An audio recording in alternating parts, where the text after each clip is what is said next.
J'espère que vous allez bien, j'espère que vous vous portez bien, j'espère que tout se passe bien chez vous. Aujourd'hui, c'est une information importante que nous allons vous délivrer. Sur le plan économique, l'Algérie vient de, je pense, à partir de cette année 2023, elle vient de opérer un virage important sur le plan économique. Depuis la fin de l'année 2022, 60% du pétrole produit par notre pays, il est consommé localement. 60% من البترول الذي تنتجه الجزائر يستهلك محليا. 60% de notre pétrole est consommé localement. C'est la première fois que je dirais que la consommation nationale s'empare d'une partie aussi importante de la production nationale du pétrole. En réalité, on n'exporte que 40% de notre pétrole et cette part est en train de baisser. À partir de 2026-2027, elle va baisser encore à moins de 30%. Et je pense que nous sommes en train d'assister à la fin de l'ère du pétrole en Algérie. L'Algérie ne sera plus un pays pétrolier à partir de 2027-2028 jusqu'à 2030. Ce sera la fin totale. Mais nous avons la fin de l'ère du pétrole en Algérie. Elle a commencé pour une raison simple. Le pétrole que nous produisons va suffire à peine d'ici 2028-2029 à satisfaire la consommation locale qui ne cesse d'augmenter. Ces chiffres-là ont été annoncés dans le rapport de suivi de la situation économique en Algérie publié par la Banque mondiale qui vient de sortir le 22 juin 2023. Dans ce rapport de la Banque mondiale, elle explique très bien d'abord qu'il y a un déclin de la production pétrolière en Algérie. Dans notre pays, le pétrole est en déclin. Même le gaz, heureusement que nous avons du gaz. Heureusement, nous avons du gaz. L'Algérie aujourd'hui est un pays gazier. Mais il n'est pas un pays pétrolier et franchement, il n'a plus de place au sein de l'OPEP. Je pense que les dirigeants algériens devraient se résoudre et accepter la réalité. On devrait quitter l'OPEP. Aujourd'hui, nos principales sources de revenus de devises viennent du gaz. Et la part des revenus de devises du pétrole est en train de baisser significativement. Comme à partir de 2027-2028, elle va pratiquement être insignifiante et à partir de 2030, on ne pourra plus exporter du pétrole parce que la consommation nationale va augmenter. Nous sommes 46 millions d'habitants, on terminera l'année 2023 par 47 millions d'habitants. On fait 1 million de bébés par an. Et nous avons un grand pays. 85% des produits dérivés raffinés du pétrole sont utilisés en Algérie pour le transport routier. C'est énorme. C'est parce que nous avons un pays grand. Nous avons besoin énormément de carburant et d'essence et de diesel et de carburant pour assurer la connexion entre les différentes régions du pays. Les chiffres de la Banque mondiale sont intéressants, effrayants à la fois. Pourquoi? Alors, la production du pétrole elle a commencé à baisser de 1,9% au cours du quatrième trimestre de l'année 2022 et ça a baissé de 1,6% à partir du premier trimestre de cette année 2023.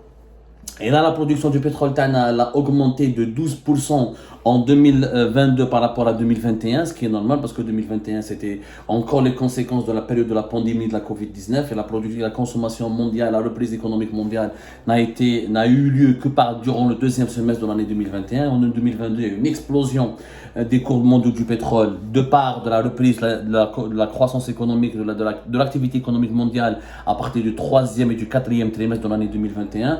Et ensuite, il y a eu le choc énergétique, le choc économique de la guerre en Ukraine avec le boycott des produits énergétiques de la Russie, ce qui fait que le prix du pétrole en juin 2022, je vous rappelle, a atteint $123. Il a même flirté avec la barre des $130 par moment entre juin et juillet 2022. L'Algérie aujourd'hui ne produit que 900 000 barils par jour et ce déclin de la production du pétrole, il est en cours, il a déjà commencé 1,6%.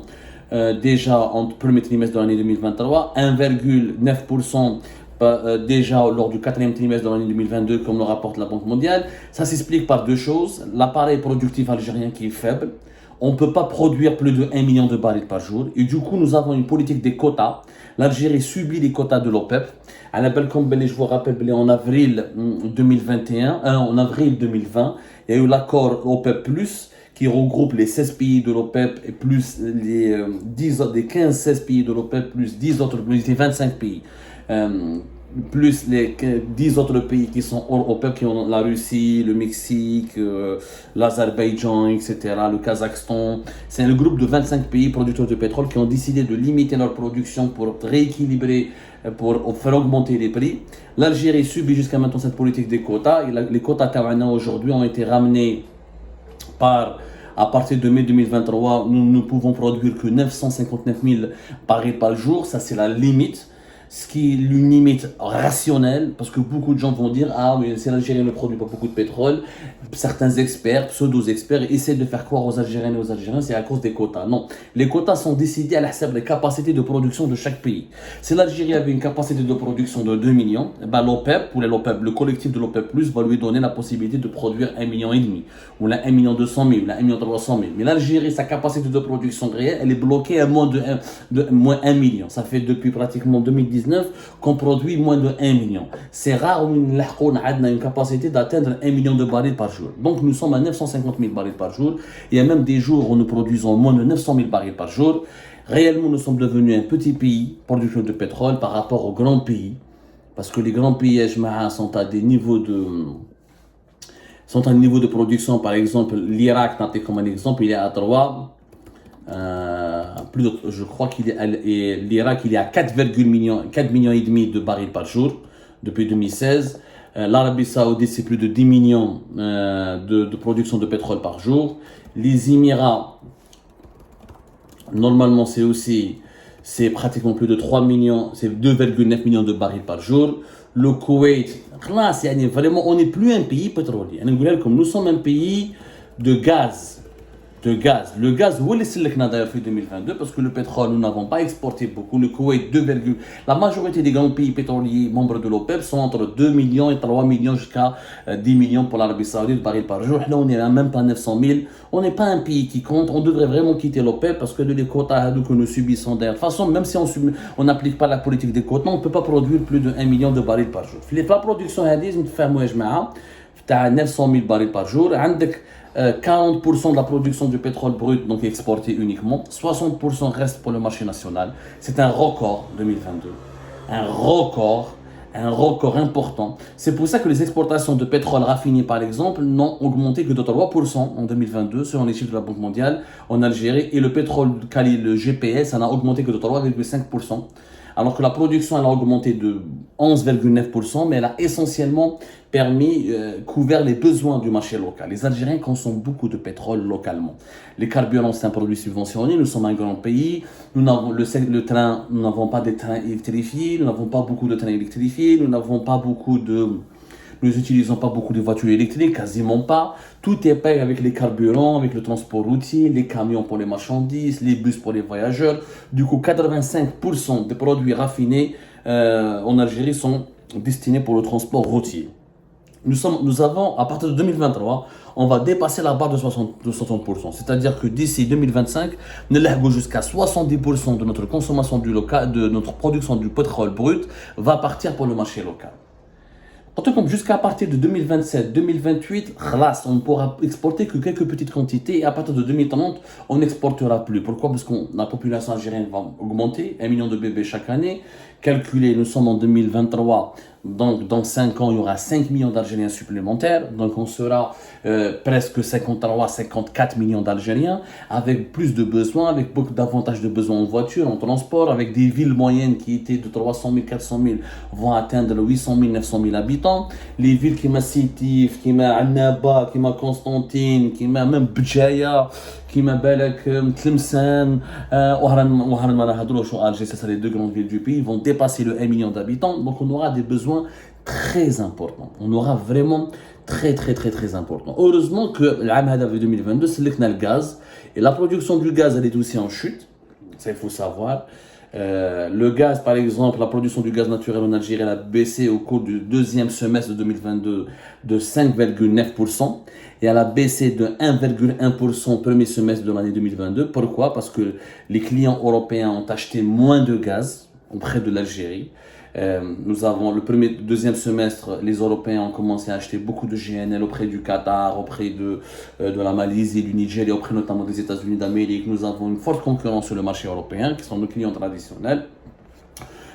Nous avons uniquement augmenté nos ventes pour l'Italie. L'Italie, par exemple, qui est devenu le premier client, avant c'était l'Espagne, l'Italie est devenue la plus grande client. Pour l'Italie, par exemple, les exportations par gaz, par pipeline vers l'Espagne a chuté de 36%. En revanche, pour l'Italie, ça a augmenté durant l'année 2022 de 41%. Donc, l'Espagne consomme de moins en moins du gaz algérien parce qu'il y a des problèmes politiques entre les deux pays. À la base, comme depuis mars 2022, les deux pays sont en froid et depuis juin 2022, l'Algérie a gelé ses relations diplomatiques et le gaz qui était vendu à l'Espagne, donc la moitié du gaz algérien est vendu par pipeline. Avec 37% via les deux gazoducs que nous avons, le Medgaz et le Henri Komati, le Trans-Méditerranéen Pipeline qui passe par la Tunisie pour aller vers le sud de l'Italie. On a 16% de GNL. Le GNL, c'est le gaz naturel liquéfié qu'on transforme en liquide pour le mettre dans des méthaniers et on le vend par bateau. Le reste, il y a aussi la consommation nationale, il faut savoir que pour l'Algérie, entre 60 à 63% du gaz produit par l'Algérie est consommé localement, sauf que nous produisons plus de gaz que de pétrole, et Dieu merci. Du coup, nous avons réussi à gagner beaucoup d'argent durant l'année 2022. On a gagné plus de 60 milliards de dollars quand on prend quand on additionne les revenus du pétrole et du gaz exportés par Sonatrach et ses partenaires étrangers. Les partenaires étrangers de Sonatrach, c'est entre le 10 et 12 milliards de dollars, et Sonatrach a exporté en effort propre pour pratiquement une cinquantaine de milliards de dollars, 50 milliards de dollars. Mais c'est essentiellement grâce au gaz. Essentiellement grâce au gaz. Le pétrole brut, par exemple, qui est par exemple le quatrième trimestre de l'année 2022, pratiquement 15 milliards de dollars, un petit peu plus que 15 milliards de dollars d'exportation. Le pétrole brut ne représente à peine 6 à 7, alors que le gaz représente pratiquement plus de 5. Le GNL, c'est 8 à 9 milliards de dollars. Rien qu'en GNL et en gaz naturel, c'est quand même plus important que le pétrole. Le pétrole, entre le 6 et 7 milliards de dollars d'exportation durant le quatrième trimestre de l'année 2022. Le gaz, on a pu exporter entre 6-7. Le GNL, ça veut dire de 8 à 9 jusqu'à presque 9 milliards de dollars d'exportation du gaz, alors que le pétrole il nous a ramené à peine 7 et quelques, même pas 7 milliards de dollars d'exportation. Donc c'est le gaz qui a permis de sauver l'Algérie. Le gaz, son prix a beaucoup augmenté. Si le pétrole avait atteint 123 dollars en juin 2022, il a flirté avec la barre des 130 entre juin et juillet 2022. Le gaz, au cours du premier semestre de l'année 2022, il a 703 dollars par millier de mètres cubes, alors qu'il coûtait auparavant 335 dollars par millier de mètres cubes. C'est pour ça que l'Algérie a pu gagner beaucoup d'argent. On est passé vers des exportations comme de 14,9 milliards de dollars au deuxième trimestre de l'année 2022 à 16,2 milliards de dollars au troisième trimestre et à 16,8 milliards de dollars au quatrième trimestre de l'année 2022. Mais c'est essentiellement les exportations du gaz qui 10 milliards de dollars minimum de gaz, voire un peu plus, grâce au GNL et au gaz naturel. Heureusement que nous avons le gaz. Concernant le pétrole, comme le gaz, c'est un autre problème. Parce que le gaz, d'abord, il a coûté cher exceptionnellement en 2022 à cause de la guerre en Ukraine et que la Russie, qui fournissait 40% du gaz des pays européens, les pays européens ont décidé de boycotter le gaz russe. Il a été ramené d'ailleurs en 2023 au début à moins de 20%. Maintenant il constitue à peine 10%, même pas 10% de la consommation des pays européens. C'est le contexte exceptionnel de la guerre en Ukraine. Sinon, généralement, le gaz ne vaut pas aussi cher que le pétrole. C'est toujours le pétrole qui vaut plus cher que le gaz et qui ramène plus d'argent normalement que le gaz. Cette année 2022, il a été plus cher. 2023, les prix ont baissé quand même. On s'attend à ce qu'en 2024, ça va baisser parce qu'il y a d'autres sources d'approvisionnement du gaz. Il y a le Qatar, il y a l'Australie, il y a le GNL américain. Du coup, le gaz va valoir de moins en moins. Et du coup, à partir de 2025-2026, on ne gagnera pas autant d'argent que ce qu'on a gagné en 2022. Et la production du gaz est en train de baisser pour une raison simple aussi, parce que les réserves du gaz, comme les réserves du pétrole, ne sont pas renouvelables. C'est des énergies fossiles. Le gaz a les deux grands gisements thermales, Oud el-Nous et Hassi R'Mel, qui constituent jusqu'à 75% de la production nationale, sont en train de baisser significativement. Au climat le pétrole, à partir de 2030, on aura beaucoup moins de gaz à exporter et on aura à peine un peu de gaz pour notre consommation locale. Pour augmenter les 41% de livraison de gaz pour l'Italie en 2022, Sonatrach a fait une connerie que Algérie Part a été le seul média à la révéler d'ailleurs et à l'expliquer. Le gaz qui devait être réinjecté dans les gisements pour maintenir la pression sur les gisements de gaz et pour maintenir un certain niveau de production de gaz n'a pas été réinjecté. Nous avons utilisé ce gaz qui ne devait pas être commercialisé pour l'exporter vers l'Italie, mais ce qui va précipiter malheureusement la fin de nos gisements et leur déclin. Et ça, Abdelmajid Tebboune n'a pas pu le comprendre en dépit de nos explications très techniques, très simplistes et les plus simples possibles, très simplistes. Mais malheureusement, et vous allez voir les chemins. Nous avons tiré la sonnette d'alarme. On a fait 2021 déjà, revoyez les émissions d'Algérie Part. On a fait 2021, l'ère du pétrole s'approche de sa fin.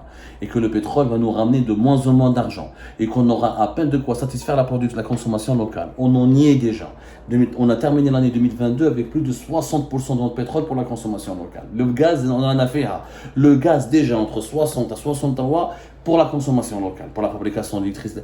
Pour le gaz, 20% de notre gaz produit part déjà pour l'électricité. Pour juste 20% de notre gaz, il y aura produit déjà pour l'électricité. Avec 11% de ce gaz pour fournir le gaz, aussi l'électricité et le gaz pour les foyers, le gaz de ville effectivement. Vous êtes 9% pour l'électricité à usage industriel. Mais la majeure partie de notre gaz et notre pétrole n'est pas pour alimenter une quelconque activité industrielle, c'est pour un usage domestique, un usage résidentiel.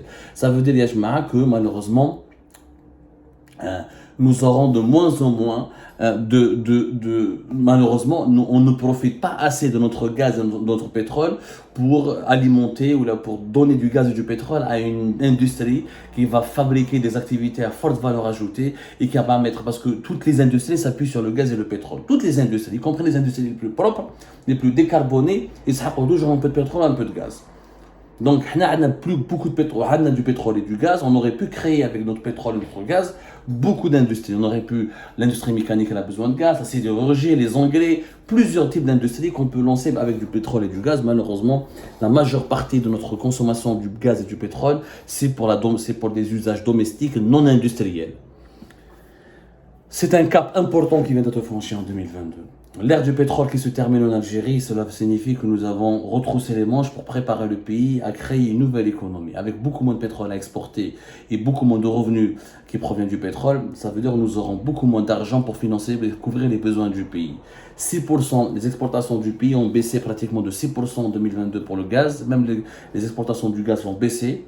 Pas au même rythme que ceux du pétrole, mais elles vont baisser. Et le gaz ne ramène pas autant d'argent que le pétrole parce qu'il y a plus de concurrence dans le marché mondial du gaz que dans le marché mondial du pétrole. Et du coup, c'est la fin tout court de l'économie des hydrocarbures. Et à partir de 2026-2027, croyez-moi, on va avoir un choc financier terrible avec une population qui va s'approcher de la barre des 50 millions d'habitants. On a déjà 47, nous 50 millions d'habitants. Et très peu, malheureusement, pas d'économie, pas de production nationale, pas d'industrie créatrice de richesses et de nouveaux emplois. Et on va se retrouver toujours face à un dilemme. Un jour, si l'Algérie continue comme ça, elle sera obligée elle-même d'aller importer du gaz et du pétrole pour couvrir ses propres besoins. Et ça, ce sera un scénario catastrophique que nous allons étudier dans une autre émission.